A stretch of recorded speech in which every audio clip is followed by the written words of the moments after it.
ಡಾಕ್ಟ್ರೇ ಮಗು ನೈಟೆಲ್ಲ ಮಲ್ಕೊಳೋದೆಲ್ಲ ಅಳ್ತಾ ಇರುತ್ತೆ, ದಿನದಲ್ಲಿ ಮಲ್ಕೊಳುತ್ತೆ, ಏನು ಮಾಡಬೇಕು? Welcome to baby care with doctor Nagaraj. So ಇದಕ್ಕೇನಂತಾರಪ್ಪ ಅಂದರೆ ಅಡಾಪ್ಟೇಷನ್.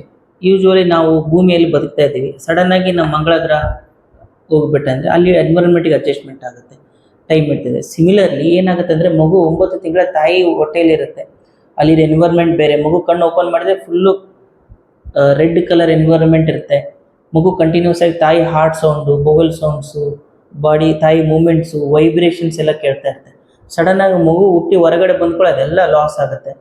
ಅದಾದಮೇಲೆ ಅದು ನೈಟಲ್ಲಿ ಏನಾಗಿರುತ್ತೆ ಅಂದರೆ ಯಾರು ಮಾತಾಡಲ್ಲ, ಏನು ಗಾಡಿ ಶಬ್ದ ಇರಲ್ಲ, ಯಾರು ಓಡಾಡೋ ಶಬ್ದ ಇರಲ್ಲ, ಯಾರು ಟಚ್ ಮಾಡಿದ್ರೆ ಸ್ಮೆಲ್ಲು. ಸೊ ಮಕ್ಕಳಲ್ಲಿ ಏನು ಗೊತ್ತಾಗುತ್ತೆ ಅಂದರೆ ವೈಬ್ರೇಷನ್ನು, ತಾಯಿ ಸ್ಮೆಲ್ಲು, ಟಚ್ಚು, ಇವಿಷ್ಟೇ ಗೊತ್ತಾಗೋದು. ಸೊ ಅದರಿಂದ ಮಗು ನೈಟಲ್ಲೆಲ್ಲ ಅಳುತ್ತೆ, ಯಾಕಂದರೆ ನೈಟಲ್ಲಿ ಎಲ್ಲದೂ ಸ್ಟಾಪ್ ಆಗಿಬಿಡುತ್ತೆ. ಸೊ ಇದಕ್ಕೆ ಸೊಲ್ಯೂಷನ್ ಏನಪ್ಪ ಅಂದರೆ 1-1 ಮಾಡ್ಬೋದು. ಒಂದು ಯೂಶ್ವಲಿ 2 to 3 ಮಂತ್ಸ್ ಆಗುತ್ತೆ ಮಗು ಅಡಾಪ್ಟ್ ಆಗೋಕ್ಕೆ. ಕೆಲವೊಂದು ಮಕ್ಕಳು 2 to 3 ಮಂತ್ಸ್ ಅಳ್ತಾನೆ ಇರ್ತಾರೆ.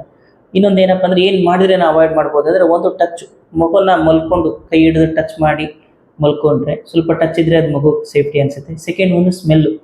ಡೇ ನೈಟ್ ಯಾರಾದರೂ ತಾಯಿ ಅಂದರೆ ಪಕ್ಕಕ್ಕಿದ್ರೆ ಸೇಮ್ ಅದೇ ತಾಯಿನೇ ಪಕ್ಕಕ್ಕೆ ಮಲ್ಕೊಳ್ಬಹುದು. ಮೂರನೇದು ಏನಪ್ಪ ಅಂತಂದರೆ, ನೀವೇನಾದರೂ ಒಂದು ಪರ್ಟಿಕ್ಯುಲರ್ ವೈಬ್ರೇಷನ್ಸ್ ಆಗಲಿ, ಕ್ಲಾಕ್ ಆಗಲಿ, ಯಾವುದಾದ್ರೂ ಸಾಂಗ್ ಆಗಲಿ, ಅದನ್ನು ಡೇ ಟೈಮಲ್ಲಿ ಹಚ್ಚಿ, ಬೆಳಗ್ಗೆ ಸಾಯಂಕಾಲ ಮಗು ಪಕ್ಕ ಇಟ್ಟಿರಿ, ಒಂದು ಬ್ಯಾಕ್ಗ್ರೌಂಡ್ ಮ್ಯೂಸಿಕ್ ಥರ. ಅದನ್ನೇ ನೈಟಲ್ಲಿ ಮತ್ತೆ ಪ್ಲೇ ಮಾಡೋಕ್ಕೆ ನೋಡಿ. ಇದರಿಂದ ಏನಾಗುತ್ತೆ ಅಂದರೆ ಮಗುಗೆ ಸೇಫ್ಟಿ ಫೀಲ್ ಆಗುತ್ತೆ, ಮಗು ಮಲ್ಕೋಬೋದು.